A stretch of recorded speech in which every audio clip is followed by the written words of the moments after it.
ഒരു വെളുത്ത കടലാസിൻ്റെ ശൂന്യതയിലേക്ക് കറുത്ത മഷി പടരുമ്പോൾ ഞാൻ ഓർക്കാറുള്ളത് ഒരു കുഞ്ഞു നന്ദ്യാർവട്ടപ്പൂവിനെയാണ്.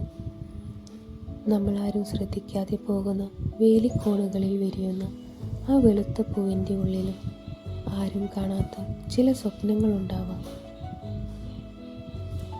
പകലിൻ്റെ കഠിനമായ വെയിലിൽ ഇതളുകൾ കൂപ്പി ഒരു തപസ്സു പോലെ അവൾ കാത്തിരിക്കുന്നത് ഒടുവിൽ ഇരുൾ വീഴുമ്പോൾ തനിക്കായി മാത്രം ഉണരുന്ന ആ രാവിനെ പുൽകാനായിരിക്കാം.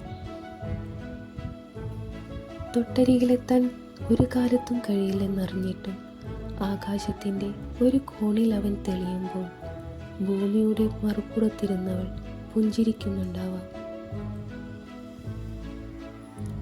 നന്ദ്യാർവട്ടപ്പൂവിൻ്റെ പ്രണയത്തിന് നിലാവിൻ്റെ പണമാണ്. അവൾ ചോദിക്കുന്നില്ല അവനെ ഒരിക്കലും, കാരണം ആ ദൂരമാണ് അവരുടെ പ്രണയത്തിൻ്റെ ആഴമെന്ന് അവൾ തിരിച്ചറിയുന്നുണ്ടാവാം.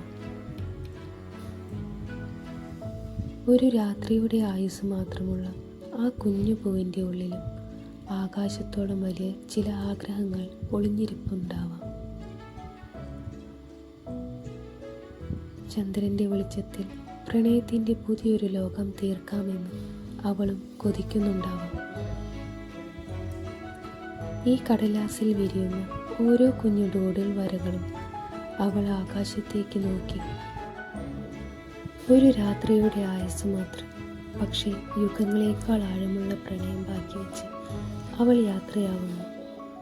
പെയ്തു തീരാത്ത പ്രണയവും കണ്ടു തീരാത്ത സ്വപ്നങ്ങളുമായി അവൾ വീണ്ടും ആ രാത്രിയെ കാത്തിരിക്കുന്നുണ്ടാവാം.